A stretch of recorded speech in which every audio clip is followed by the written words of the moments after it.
잠시 눈을 감고 생각해 보십시오. 여러분의 자녀가 처음 태어났던 그 순간을 말입니다.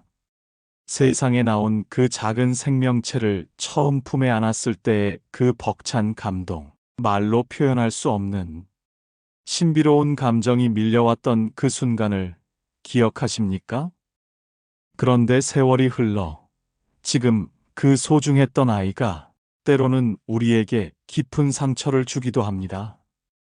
밤늦게 들어오는 발걸음 소리에 가슴이 철렁하기도 하고 차가운 말투에 마음이 얼어붙기도 합니다. 내가 이렇게 키웠는데 하는 마음에 혼자 울적해하는 밤들이 얼마나 많으셨습니까? 하지만 여러분, 혹시 이런 생각을 해보신 적이 있으십니까? 수천, 수만 명의 사람들 중에서 왜 하필 그 아이가 나의 자식으로 태어났을까 하고 말입니다. 오늘은 불교의 깊은 지혜를 통해 부모와 자식 사이의 놀라운 인연에 대한 이야기를 나누고자 합니다. 이 시간이 끝날 무렵에는 여러분의 자녀를 바라보는 시선이 완전히 달라져 있을 것입니다. 세상에는 70억이 넘는 사람들이 살고 있습니다. 그 수많은 사람들 중에서 왜 그 특별한 생명이 바로 여러분의 자녀가 되었을까요? 과학적으로 보면 우연의 확률입니다. 하지만 부처님의 가르침으로 보면 이는 결코 우연이 아닙니다. 12인 연경에서 부처님께서는 모든 존재의 만남에는 반드시 인연이 있다고 말씀하셨습니다. 특히 부모와 자식의 관계는 가장 강력한 어변 중 하나입니다. 이 세상 어떤 관계보다도 깊고 복잡한 인연의 실타래로 엮여 있는 것이 바로 혈육의 정입니다. 여러분께서도 느끼셨을 겁니다. 아이가 아플 때 느끼는 그 절절한 마음, 마치 내 몸의 일부가 아픈 것 같은 그 감정 말입니다. 이것이 단순히 유전적 연결 때문일까요? 아닙니다. 여기에는 더 깊은 영혼의 연결고리가 있습니다. 불교에서는 이를 어변이라고 부릅니다. 과거 생에서 맺어진 깊은 인연이 이 생에서 부모와 자식이라는 관계로 다시 만나게 되는 것입니다. 그런데 이 어변에는 여러 종류가 있습니다. 첫째는 보온어변입니다.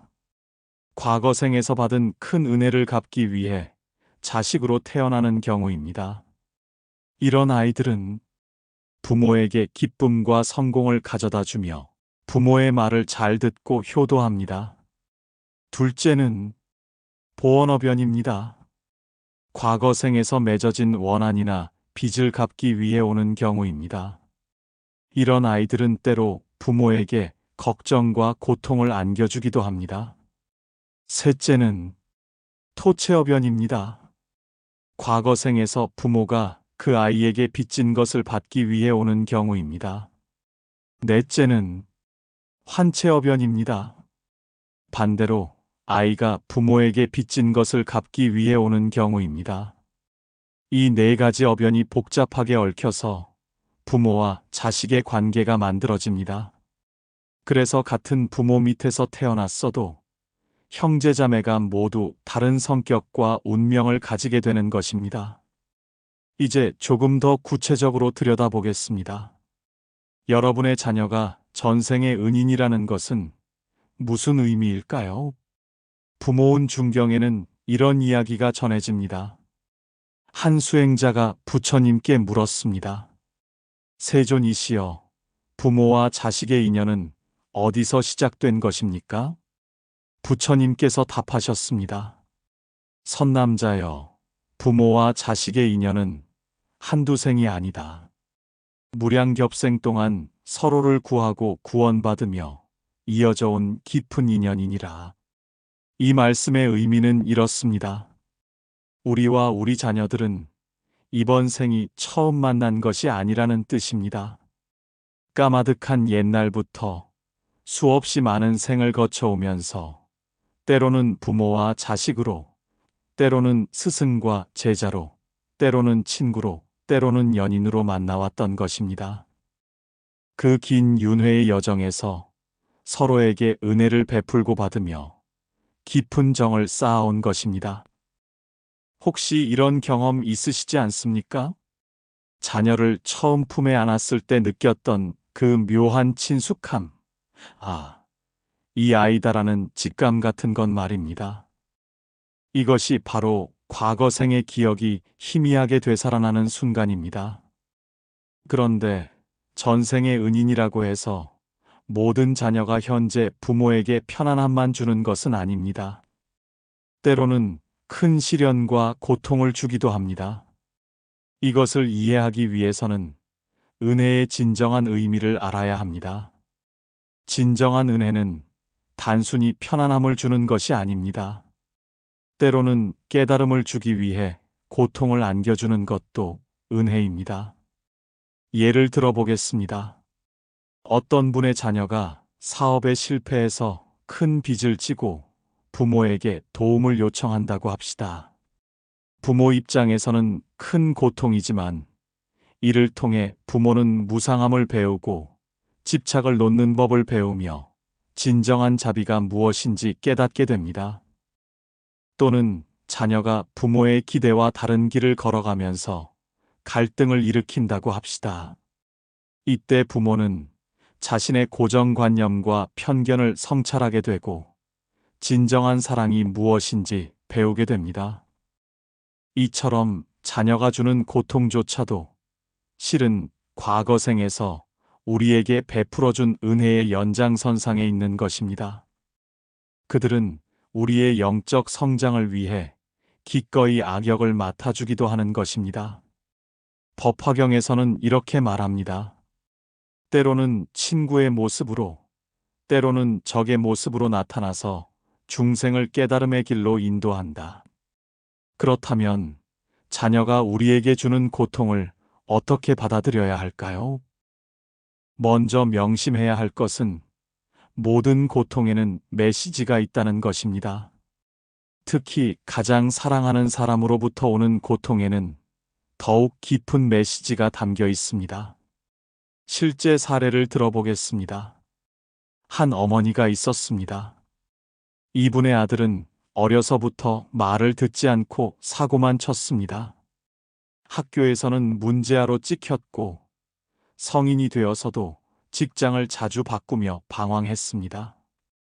어머니는 그 아들 때문에 평생을 걱정과 눈물로 보냈습니다. 그런데 그 어머니가 60대가 되어 갑자기 큰 병에 걸렸습니다. 모든 가족들이 포기하고 있을 때 그 문제아 아들만이 끝까지 어머니 곁을 지켰습니다. 병원에서 밤낮으로 간병하며 마지막까지 효도했습니다. 그제서야 어머니는 깨달았습니다.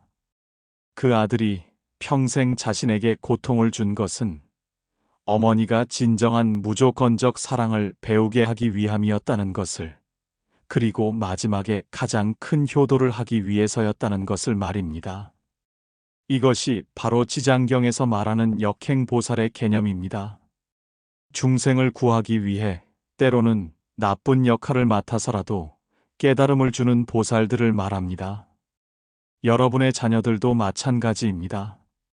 때로는 여러분에게 고통을 주는 것처럼 보이지만 실제로는 여러분의 영혼이 성장할 수 있도록 도와주는 것입니다. 자녀가 공부를 하지 않아서 걱정할 때 그것은 여러분이 성공에 대한 집착을 놓을 수 있도록 도와주는 것일 수 있습니다. 자녀가 늦은 결혼으로 고민을 안겨줄 때 그것은 여러분이 세상의 편견에서 자유로워질 수 있도록 도와주는 것일 수 있습니다. 자녀가 경제적으로 독립하지 못해서 부담을 줄 때 그것은 여러분이 진정한 나눔과 베풀미 무엇인지 배울 수 있도록 도와주는 것일 수 있습니다. 부처님께서는 대지도론에서 이렇게 말씀하셨습니다. 모든 고통은 집착에서 오고 모든 집착은 무명에서 온다. 그러므로 고통을 통해 집착을 깨닫고 집착을 통해 무명을 깨달아야 한다. 자녀로 인한 고통도 마찬가지입니다. 그 고통을 통해 우리는 자녀에 대한 집착을 깨달을 수 있고 진정한 사랑이 무엇인지 배울 수 있습니다. 이제 더 깊은 차원으로 들어가 보겠습니다. 부모와 자식 사이의 관계는 단순히 일방적인 것이 아닙니다. 서로 주고받는 은혜의 순환 구조로 되어 있습니다. 부모운 중경에서는 부모의 시분에 대해 자세히 설명하고 있습니다. 첫째는 회전보호운, 10달 동안 뱃속에서 보호해준 은혜. 둘째는 임산수고운, 출산의 고통을 감수한 은혜. 이렇게 10가지 은혜를 나열하고 있습니다. 하지만 여기서 놓치지 말아야 할 것은 자녀도 부모에게 은혜를 베푼다는 사실입니다. 자녀가 부모에게 베푸는 첫 번째 은혜는 생의 의미를 찾아주는 은혜입니다. 자녀가 있기 전까지는 자신만을 위해 살았지만 자녀가 생긴 후에는 더 큰 목적을 가지고 살게 됩니다.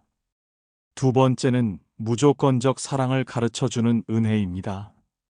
자녀를 통해 우리는 처음으로 조건 없는 사랑이 무엇인지 배웁니다. 세 번째는 인내와 희생을 배우게 해주는 은혜입니다. 자녀를 키우면서 우리는 자연스럽게 참을성과 희생 정신을 기릅니다. 네 번째는 겸손함을 가르쳐주는 은혜입니다. 아무리 성공한 사람이라도 자녀 앞에서는 한없이 작아집니다. 다섯 번째는 현재에 집중하게 해주는 은혜입니다. 자녀가 있으면 과거나 미래보다는 지금 이 순간에 더 집중하게 됩니다. 이처럼 부모와 자식은 서로에게 은혜를 베풀며 함께 성장하는 관계입니다. 이것을 불교에서는 상호증상이라고 합니다. 서로가 서로를 더 높은 차원으로 끌어올려주는 것입니다. 그런데 여기서 중요한 것은 업의 정화 과정입니다. 과거 생에서 맺어진 복잡한 업들이 부모 자식 관계를 통해 정화됩니다. 예를 들어 과거 생에서 누군가에게 경제적 피해를 주었다면 이 생에서는 그 사람이 자녀가 되어 부모의 경제적 도움을 받음으로써 그 업이 정화됩니다. 과거 생에서 누군가의 마음에 상처를 주었다면 이 생에서는 그 사람이 자녀가 되어 부모가 그 아이 때문에 마음의 상처를 받음으로써 균형이 맞춰집니다. 하지만 이것이 단순한 보복이나 복수가 아닙니다. 서로의 영혼이 성장하고 정화되는 과정입니다. 마치 강물이 바위에 부딪혀 더욱 맑아지는 것처럼 부모와 자식도 서로 부딪히면서 더욱 성숙해지는 것입니다. 실제로 부모와 자식의 인연에는 다양한 유형이 있습니다. 각각을 구체적으로 살펴보겠습니다. 첫 번째 유형, 보온형 자녀. 이런 자녀들은 어려서부터 부모 말을 잘 듣고 공부도 열심히 하며 성인이 되어서도 부모를 잘 모십니다. 경제적으로도 성공해서 부모에게 물질적 풍요를 가져다 줍니다. 한 예로 어떤 분의 아들이 어려서는 평범했지만 성인이 되어 큰 기업을 일구어 부모를 편안하게 모셨습니다. 이런 경우가 전형적인 보온형 자녀입니다. 과거 생에서 부모가 그 아이에게 베풀었던 큰 은혜를 이 생에서 갚는 것입니다. 두 번째 유형, 수행형 자녀. 이런 자녀들은 부모에게 끊임없는 도전과 시험을 제공합니다. 하지만 그 과정을 통해 부모의 영적 성장을 돕습니다. 실제 사례로 한 어머니의 딸이 있었습니다. 이 딸은 어려서부터 반항이 심했고 청소년기에는 가출을 일삼았으며 성인이 되어서도 연애 문제로 부모를 걱정시켰습니다. 하지만 그 과정에서 어머니는 조건부 사랑에서 무조건부 사랑으로 성장했고 집착에서 자유로워졌으며 진정한 자비를 배우게 되었습니다. 세 번째 유형, 균형형 자녀. 이런 자녀들은 때로는 기쁨을, 때로는 걱정을 안겨줍니다. 인생의 모든 경험을 골고루 제공해서 부모가 균형 잡힌 삶의 지혜를 얻을 수 있도록 도와줍니다. 네 번째 유형, 희생형 자녀. 이런 자녀들은 자신의 고통을 통해 부모에게 깨달음을 줍니다. 때로는 병고를 앓거나 일찍 세상을 떠나거나 큰 시련을 겪으면서 부모로 하여금 생명의 소중함과 무상함을 깨닫게 합니다. 한 아버지의 이야기입니다. 그분의 아들이 선천적 장애를 가지고 태어났습니다. 처음에는 절망했지만 그 아이를 돌보면서 아버지는 진정한 사랑이 무엇인지, 생명의 존귀함이 무엇인지 깨달았습니다. 나중에는 장애인 복지를 위한 봉사활동에 평생을 바치게 되었습니다. 다섯 번째 유형, 안내형 자녀. 이런 자녀들은 부모보다 영적으로 더 성숙한 경우가 많습니다. 어려서부터 깊은 통찰력을 보이며 때로는 부모를 가르치는 역할을 합니다. 어떤 어머니의 딸은 어려서부터 남다른 지혜를 보였습니다. 어머니가 화를 낼 때마다 "엄마, 화내지 마세요. 모든 것은 다 지나가는 거예요." 라고 말하며 어머니를 진정시켰습니다. 그 딸을 통해 어머니는 불교를 알게 되었고 수행의 길에 들어서게 되었습니다. 이처럼 다양한 유형의 자녀들이 각각 다른 방식으로 부모의 성장을 돕고 있습니다. 중요한 것은 어떤 유형이든 모두 소중한 인연이라는 것입니다. 그렇다면 이런 깨달음을 바탕으로 우리는 구체적으로 어떻게 살아야 할까요? 첫째, 관찰하는 눈을 기르십시오. 자녀의 행동을 단순히 좋다 나쁘다로 판단하지 마시고 그 행동 속에 담긴 깊은 메시지를 읽으려고 노력하십시오. 이 아이가 지금 나에게 무엇을 가르치려고 하는가를 생각해 보십시오. 둘째, 감사하는 마음을 실천하십시오. 자녀가 여러분에게 기쁨을 줄 때는 물론이고 걱정과 고통을 줄 때도 감사하세요. 이 아이가 나의 성장을 위해 이런 역할을 해주는구나 하고 받아들이십시오. 매일 밤 잠자리에 들기 전에 그날 자녀로부터 받은 가르침에 대해 감사 인사를 드리는 시간을 가져보십시오. 셋째, 놓아주는 연습을 하십시오. 자녀는 여러분의 소유물이 아닙니다. 잠깐 여러분 곁을 빌려서 자신의 인생을 살아가는 독립된 존재입니다. 지나친 간섭과 통제를 피하고 그들의 선택을 존중하십시오. 매일 아침 기도나 명상 시간에 "오늘 하루도 내 아이가 자신의 길을 잘 걸어가기를 바랍니다. 라고 축원해 보십시오. 넷째, 자기 성찰을 게을리 하지 마십시오. 자녀와의 갈등이 생겼을 때 먼저 자신을 돌아보십시오. 내가 지금 어떤 집착을 하고 있는가, 어떤 편견을 가지고 있는가 하고 성찰해 보십시오. 다섯째, 용서하는 마음을 기르십시오. 자녀가 실수하거나 잘못된 선택을 했을 때 화를 내기보다는 용서하는 마음으로 받아들이십시오. 그들도 배우고 성장하는 과정에 있는 존재입니다. 여섯째, 소통하되 강요하지 마십시오. 자녀와 대화할 때는 자신의 생각을 강요하려 하지 마시고 진심으로 그들의 이야기를 들으려고 노력하십시오. 때로는 침묵 속에서도 깊은 소통이 이루어집니다. 일곱째, 기도하고 축복하십시오. 자녀를 위해 매일 기도하십시오. 하지만 내가 원하는 대로 되게 해달라는 기도가 아니라 이 아이가 자신의 업을 잘 소화하고 행복하게 살 수 있게 해달라는 기도를 하십시오. 사랑하는 여러분, 긴 시간 함께 해주셔서 진심으로 감사합니다. 오늘 우리가 나눈 이야기의 핵심은 이것입니다. 여러분의 자녀는 우연히 온 존재가 아니라 까마득한 과거생부터 여러분과 깊은 인연을 맺어온 소중한 존재라는 것입니다. 그들은 때로는 기쁨으로, 때로는 고통으로 여러분을 찾아왔지만 그 모든 것이 사랑의 다른 표현일 뿐입니다. 전생의 은인인 그들이 이 생에서도 여러분의 영적 성장을 위해 최선을 다하고 있는 것입니다. 앞으로 자녀로 인해 힘든 순간이 찾아올 때마다 오늘 이 말씀을 떠올려 보십시오. 이 아이는 나의 전생의 은인이다. 지금 이 순간도 나에게 소중한 가르침을 주고 있다. 그러면 마음이 한결 편해지실 것입니다. 그리고 그 아이를 더욱 깊은 사랑과 지혜로 바라볼 수 있게 되실 것입니다. 부처님께서 무량수경에서 말씀하신 것처럼 모든 만남은 재회이고 모든 이별은 약속입니다. 여러분과 자녀의 만남도 영원한 사랑의 재회이고 언젠가 이별하게 되더라도 그것은 다시 만날 것을 약속하는 것입니다. 이 소중한 인연을 감사한 마음으로 받아들이시고 남은 시간들을 더욱 의미 있게, 더욱 지혜롭게 보내시기를 간절히 기원합니다.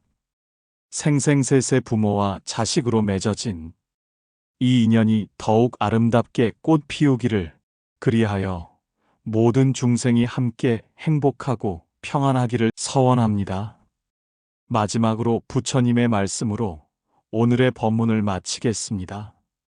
법화경 관세음보살 보문품에서 부처님께서 말씀하시기를 자비로운 마음으로 중생을 바라보면 그 복덕의 바다가 끝이 없으리라.